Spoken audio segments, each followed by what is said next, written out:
Muy bien. Le decía a la doctora Geli cuando nos encontramos antes de empezar que en este ambiente uno está más para conversar con tranquilidad que para hacer una exposición de derecho. O sea, estoy fuera de la cancha, fuera del ambiente propicio, o por lo menos al que uno está acostumbrado después de tantos años, pero igual hay que hacer las cosas, está muy bien esto.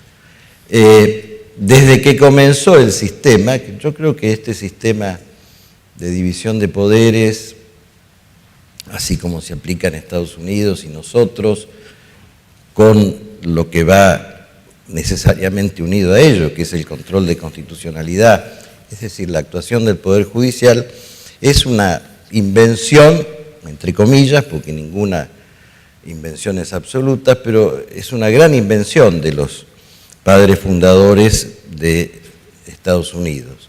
Ese sistema de equilibrio al que se refería la doctora Geli, de tensión y de armonía, de controles y balances, que tuvo entonces una muy temprana aplicación en 1803, en el caso Marbury también citado, donde quizás por primera vez se dijo que si una ley inferior contradice una ley superior y ambas son aplicables al caso, la de mayor jerarquía desplaza a la de menor jerarquía. Para eso tuvo que decir que la Constitución era una ley, y que era una ley de jerarquía superior a cualquier otra, y que en el caso concreto desplazaba la aplicación de una ley orgánica de tribunales que permitía una vía directa ante la Corte para supuestos que no estaban previstos en la Constitución cuando señalaba, nosotros la hemos tomado traduciendo, los casos de la competencia originaria de la Corte. Allí el juez Marshall hizo también una aplicación de oficio del control de constitucionalidad, porque esto no había sido pedido por las partes, al contrario, el actor había accionado directamente ante la Corte y el demandado se había defendido sin hacer este planteo.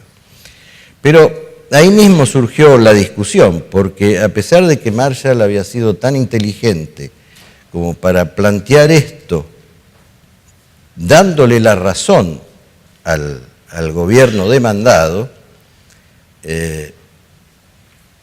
no obstante que toda la argumentación anterior era favorable al demandante, en definitiva dijo, usted tiene razón, pero mire, lamentablemente está ante un tribunal incompetente, así que vaya hacia su casa. A Jefferson no le gustó nada que tuviese esta posibilidad de que un grupo de señores, después Lincoln varios años después iba a decir los 9 ancianos, un grupo de señores que no habían sido elegidos por nadie, pudiesen enmendarle la plana al presidente o al Congreso, sobre todo al presidente, que ya desde inicio estaba tomando la característica de la presidencia imperial, dicen ellos, la presidencia que se destaca por encima de esos dos poderes. Tanta antipatía le dio a Jefferson esto que ya planificaba echar a los jueces, lo intenta hacer en el caso Chase, uno de los colegas que firmaron de Marshall, que firmó Marbury contra Madison, en un impeachment que quizás tenían razón, porque Chase era medio loco y insultaba a los abogados, arengaba a los jurados, podía hacer un supuesto de misdemeanor, como dice la norma norteamericana, es decir, una especie de contravención que no llega a ser delito, que nosotros lo tomamos como mal desempeño. Pero finalmente el juicio político fue rechazado. 2 siglos después, el presidente de la Corte, Rehnquist, en un libro señaló que con eso se salvó el Poder Judicial, la independencia del Poder Judicial, porque sí, podían echar a un juez de la Corte frente a un motivo que no era muy fuerte, se acababa el sistema. Pero si hubiera prosperado el siguiente candidato era sin duda Marshall para ser echado. Pasaron muchos años entre Marbury hasta que la Corte volviera a aplicar el sistema de control de constitucionalidad. Pero el argumento era ese. ¿Cómo puede ser que quienes no son representativos, ¿en qué sentido no lo son? Vamos a ver, bueno, que quienes no son representativos corrijan lo que dice los poderes representativos. No tanto por la elección, porque bueno, los jueces tienen una indirecta elección representativa a través de los órganos representativos, sino por la responsabilidad política. Claro, los jueces no tienen que confirmar su puesto cada tantos años como lo hacen los políticos, los órganos políticos. O aunque no lo puedan hacer, están comprometiendo a su partido. Lo que hace el presidente, ya terminando su mandato y sin posibilidad de reelección, favorece o le echa tierra encima a las posibilidades del candidato de su partido que va a presentarse en las elecciones. Lo que hacen incluso funcionarios de jerarquía no electivos, como los ministros, están comprometiendo al partido oficialista. Los diputados, los senadores tienen que cada tanto renovar sus bancas. Ellos tienen que enfrentar a la opinión pública, tienen que discutir en la televisión, en los diarios, mucho más que los jueces, obviamente. Los jueces deberían tratar de evitarlo en la medida que sea posible, este tipo de debates. Es decir, en ese sentido no son ciertamente representativos.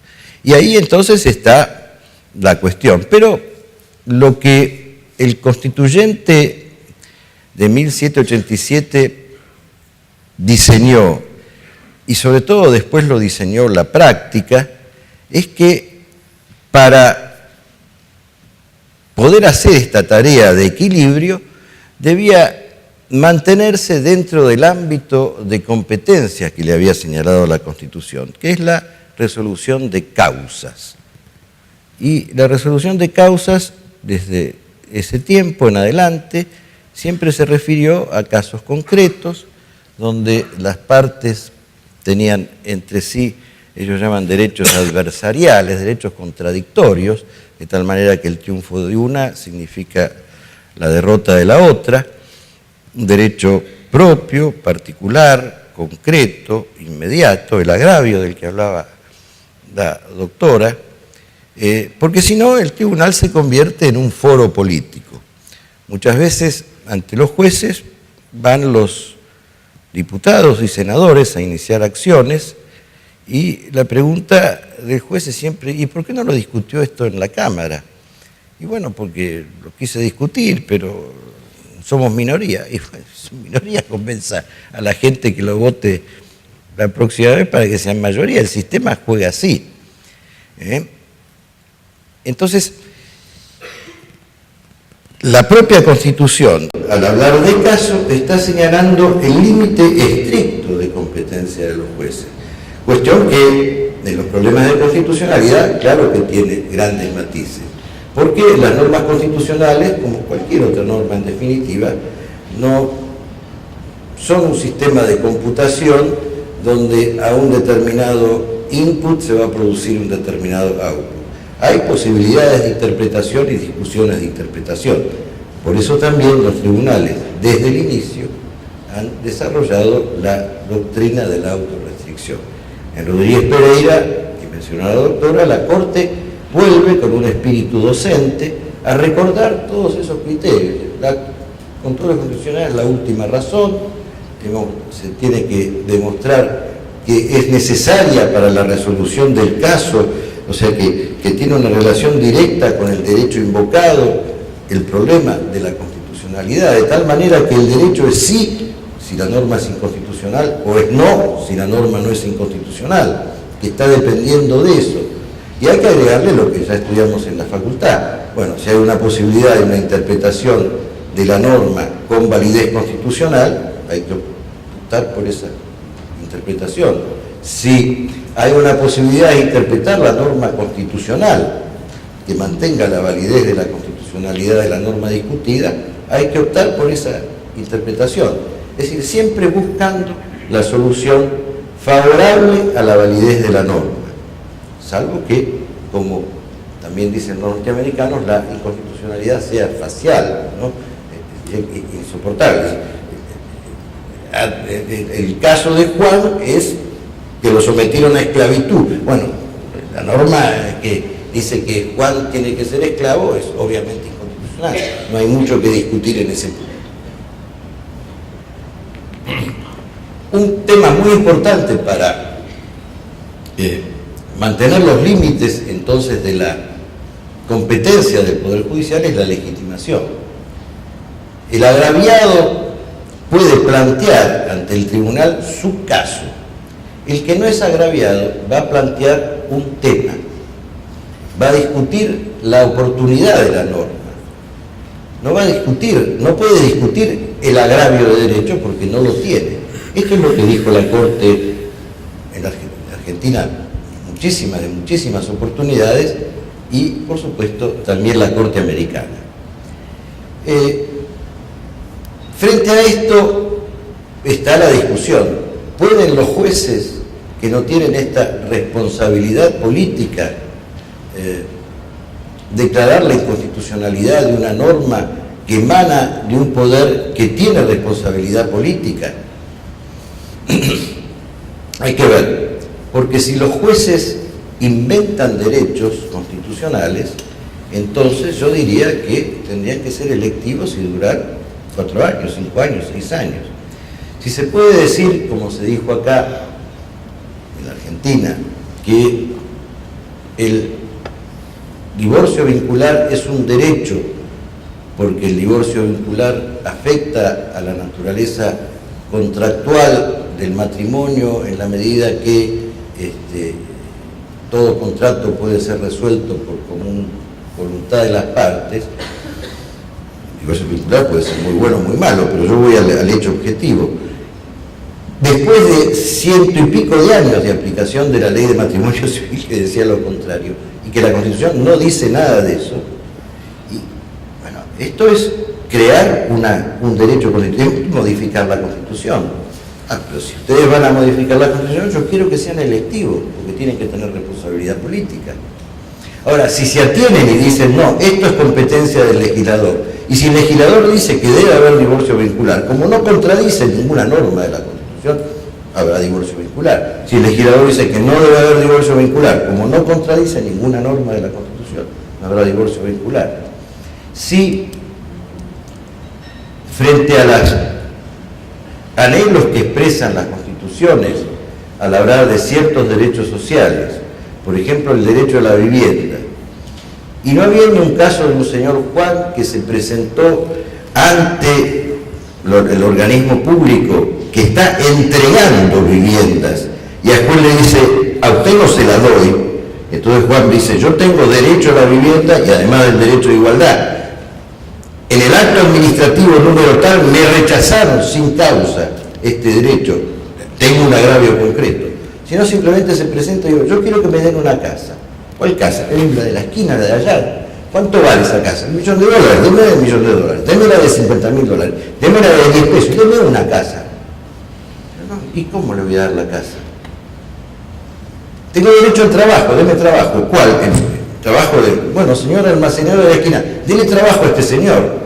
O vamos a inventar un lugar para que usted trabaje, sin analizar el presupuesto, sin analizar las otras opciones que precisamente los órganos representativos deciden cuando votan el presupuesto, porque todas las necesidades públicas son igualmente necesarias. Hay que optar por unas o por otras. Esto es una cuestión política, esa opción. Entonces, ahí estamos en una usurpación que no sería tal si el juez es entonces representativo, dura 4 años y yo puedo decir, no me gusta como usted gobierna, entonces lo voy a cambiar, voy a elegir a otro. Por supuesto, esto sería un muy mal sistema, pero por eso yo señalo que si queremos que el Poder Judicial funcione como debe funcionar de acuerdo con la Constitución, de acuerdo con lo que imaginaron los que idearon este sistema. Los jueces tienen que hacer, como lo hacen normalmente, porque cuando se van de esto son excepciones, tienen que hacer un esfuerzo para mantenerte dentro de sus límites, tanto en el control de constitucionalidad como por la revisión incluso de legalidad de las decisiones de la administración pública. La Corte norteamericana ha desarrollado, por ejemplo en el caso Chevron y toda su familia, el principio de la deferencia. Si el legislador le ha otorgado a la agencia administrativa la posibilidad de interpretar la ley, lo primero que tiene que hacer el juez es ser deferente con respecto a esa interpretación que ha hecho la agencia administrativa. Porque el legislador ha querido que sea la agencia la que defina cómo se aplica la ley en el caso de regulación, en el caso concreto. Esta idea de la deferencia también es válida, es válida frente a cualquier norma y también frente a la Constitución.